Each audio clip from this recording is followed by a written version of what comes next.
I'd probably take her.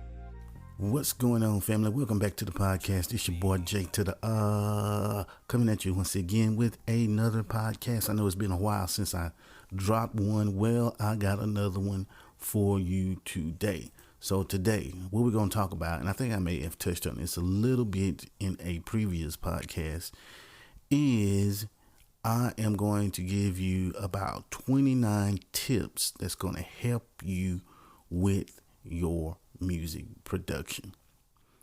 Okay, these are 29 tips, and once you hear them, some of them you may already know, some of them you may not. But sometimes if you can just get one jewel out of a basket full of rocks, it'll pay for itself in the long run. So let's go ahead and dive right into it. I may break this up in two podcasts. I don't know. I may get it done in one, but we shall see.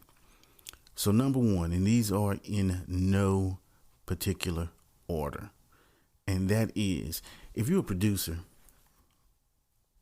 and you use soft synths, you're using samplers, one of the things you should definitely do is choose your samples and your instruments wisely. And the reason is because sound selection is like the single most important quality of a professional mix down. You got to pick your sounds that work well together. Don't be afraid to load up 100 different kick drums into your sample and flick through them until you find one that sits perfectly in your track. And you're going to repeat that same process for as many sounds as possible. Because a lot of times, because if you're like me, I like to use, because I can't afford, I will use a whole bunch of stock instruments and stock sounds. And a lot of time when I post a beat, people will say, man, you need to find some better sounds. You need to find some better sounds. And I know this to be true. And I also know that my production is probably suffering because I do not do that. So you really need to take time to pick your sounds wisely. You want to find sounds that are going to fit each other. Like, I'm going to give you a perfect example. You got this beat in your head, you start picking sounds. Next thing you know, all of your sounds are in the low end spectrum. You know what I'm saying? So it sounds like a big bunch of mud. There's no top end. You try to fix it, you can't figure out what's going on. Well, why try to fix that in a mix or while you're producing when you can just, before you pick a sound, you can go down the line. You can say, okay, I got this bass sound. So now I need to find another sound kind of in the mid range. Okay, boom, got that sound. Okay, I need something to kind of separate the verses for the chorus. Okay, let me find something that's in the higher range. Boom, I got that sound. Now, once you got those sounds, you can build upon that beat with other sounds and whatnot. Let's say you're working with your drums. You say, okay, I got this kick. But this kick, I can't hear it every time the bass line comes in. Well, it's because you picked a kick that is in the same frequency range as the bass line. Or you'll also run into those situations where it's kind of like, man, this kick ain't hitting. It ain't doing nothing. I can't even feel it. How can I make this? Why is this kick? I can't even hear no punch. Well, it's because the frequency that you chose is mixing in with other frequencies within the mix. So what you'll want to do, if you like that kick drum, then you can always layer it with one that is in a higher range. Moving right along. So number 2, focus on songwriting first and foremost. Now, it can be tempting to switch to engineer mode and obsess over your mix, but you got to remember the average listener is only paying attention to the melody and the vocals. There's no point in getting a perfect mix if your song doesn't drive any emotion to the listener. Spend some time reading up on music theory. It's as simple as that. You don't want to be one of those people where, okay, you don't even really like writing music that much. You prefer engineering, but you don't have any artists. You don't have any artists to work with, so you do your own stuff. So a lot of times in those situations, we can tend to cut ourselves short And then when the product is done, we don't like it. And we can't figure out why we don't like it. Well, it's because we took the shortcuts in the very beginning. Plus, you gotta remember too, most music is heard over computers or headphones. So nobody really cares. Nobody's listening to no home entertainment system where they're hearing shit cracking. They're listening to MP3 files. Nobody listening to CDs where you need this high fidelity recording. As long as it's clear and sounds are mixed appropriately, you're okay. So don't obsess over it, because the only person that's going to realize what they're listening to is another engineer. And number 3, and this one is tried and true. And this one will pretty much apply to anything that you do, not even just music. And that is, the fastest way to improve is to write a ton of music. Now, I know a lot of us, because this is our passion, we can get caught up sitting on YouTube all day watching tutorials, and they won't get you where you want to be. It's not to say that they don't help, because they certainly do, but you need to put what you learned into them, from them, into practice. And if you have 4 hours a day of free time, I would suggest you spend at least 3.5 of those making music. And if needed, watch a short tutorial on whatever you want to learn. But don't spend all of your time, because we enjoy that a lot. And half the time, you're not going to even remember what you watched anyway. So if you're like me, I'll watch a tutorial, then boom, I got to stop and try what I just watched. You got to put it into practice then. Otherwise, you wasted time, because you're not going to remember. Then you're going to search for that video again, probably won't find it. Then you done spent time searching for a video. Whoop de whoop whoop. It just goes on and on and on and on. You got to write music, folks. You're not going to be a basketball player and do 10. You're not going to be a professional basketball player and do 10 jump shots a day. You got to stay out there when everybody else is gone. You want to be the best, you got to put in the time. There's no way around it. There's some people out there that are extremely gifted, and that's fine. That'll get you to a certain point. But those people are also working hard at what they do. So write music. Nobody's going to hear most of it anyway. I don't care if it's your best song. So just keep writing. And the better you will eventually get. It's just like anything. You either got talent or you got skill. So what you lack in talent, you better make up in skill. And skill is learned from practice. It's as simple as that. So, write tons of music. Now, the 4th on the list is first impressions are important. You got to make sure that you capture the listener and make them want to listen through to the chorus and the drop. Now, when you're making a song, I come from an era where you send out demo tapes. And one thing that they would always tell you way back then is you better make sure that you grab that A&R's person attention within the first 10 to 15 seconds. Because after that, it's going into the trash. They got 100 more CDs that they got to get through. Well, today, that really ain't changed much. It's just so much music out there. People don't have to spend that much time giving your music a chance. So you better hit them within the first 10 to 15 minutes, first 10 to 15 seconds, or you won't make it to 30 seconds. It's as simple as that.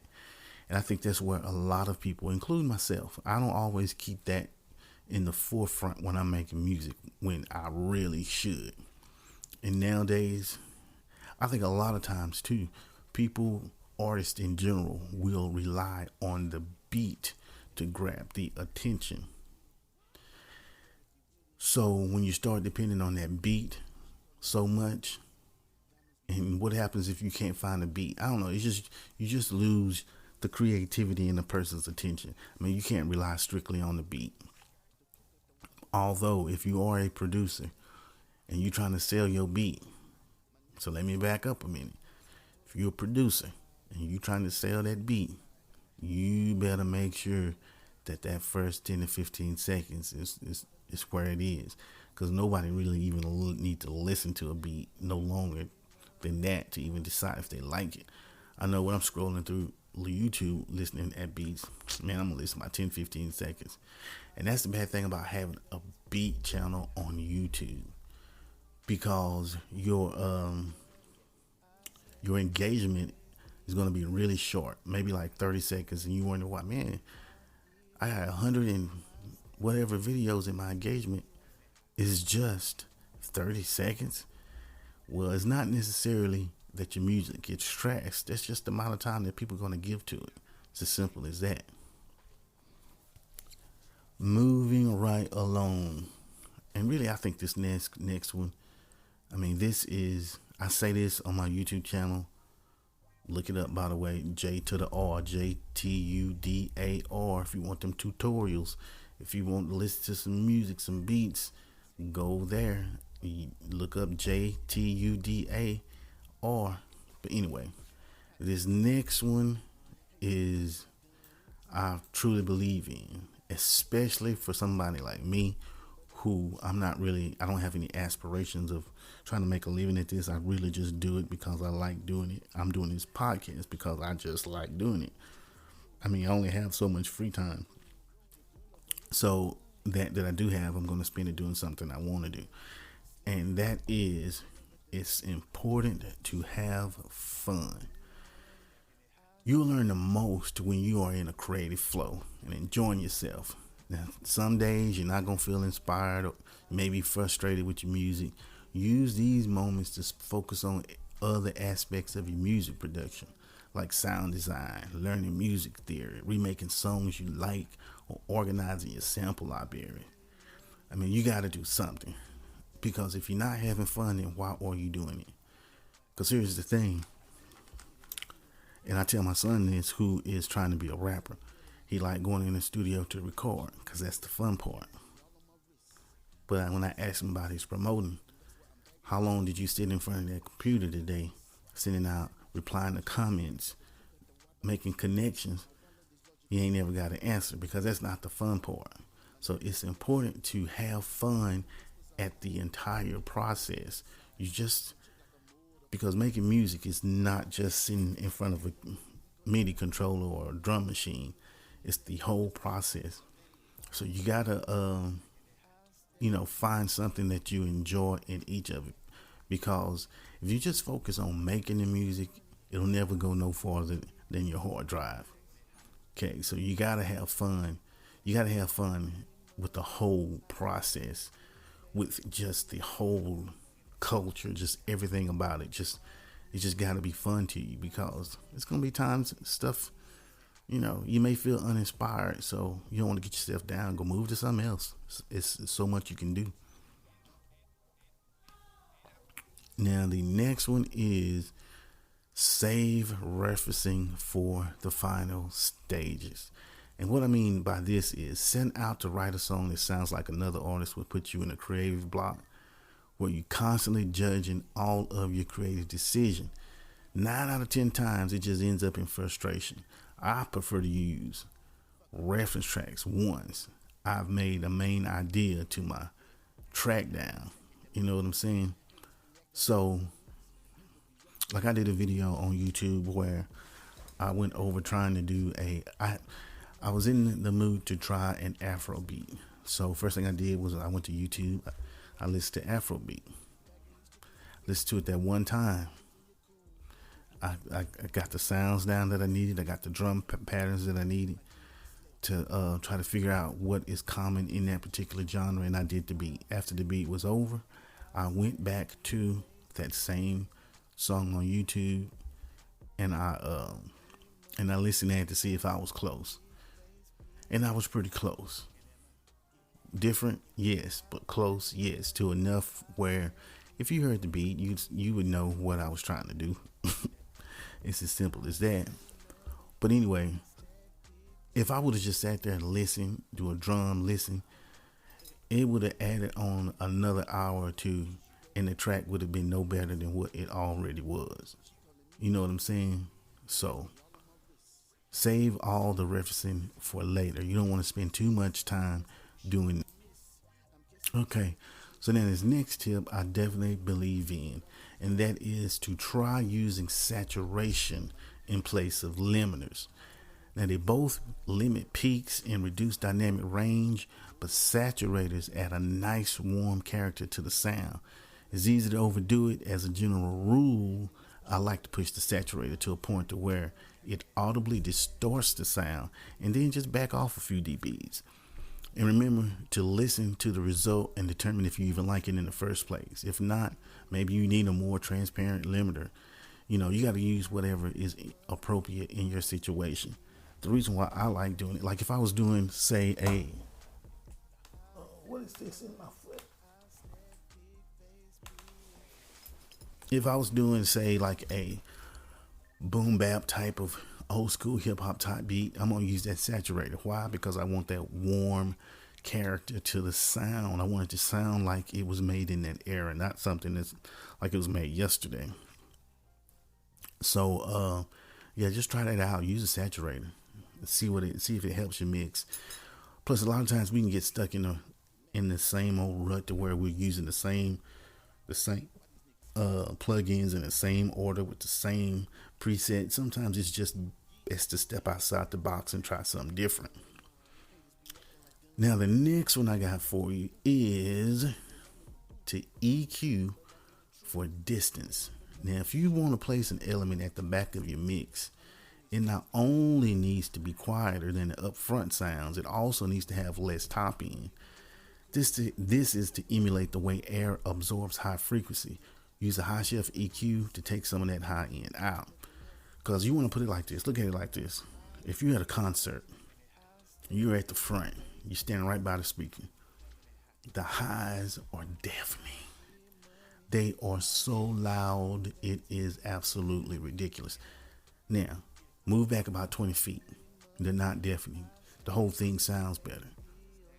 So the whole point of me saying this is if you have a sound that you want intentionally to sit back in the mix, you have to look at it like that. You got to look at it like a movie. Like if I was listening to this in real life, how would this be? I'll give you a perfect example. Drums. Okay, a drum set has, if you're trying to do like, especially I kind of do it on any drums, but if you have like a real, you're using a VST playing drums and you want to sound realistic, you got to play with the volumes and the EQ to make it seem like the snare is where it is. If it was a real kit, you want that crash to seem like it's where it's at distance wise and volume and crispiness wise if it was a real kit. These are just the real little details that a lot of people don't do. But then if you listen to a song like, man, that sound good. How he did that? Yeah, that's right. I said how he did that. These are some of the techniques that they often will use that you may not even realize this is what's going on. Number 10. Now you can generally compress the living shit out of background sounds like pads, ambiances, backing vocals, and etc. You don't need the dynamic range of big transients that will create, and it'll create more headroom in your mix. So go ahead and squash those because they don't have all them harsh peaks anyway. So you may as well squash them a little bit, make them sit nice and fat and smooth out. You don't have to worry about it. What I like to do is I'll set up, when it comes to like backing vocals or really vocals in general, to make them sit better in the mix, what I like to do is duplicate the track. I'll duplicate the track, and on one track, it'll be EQ'd differently, and it'll be squashed like crazy.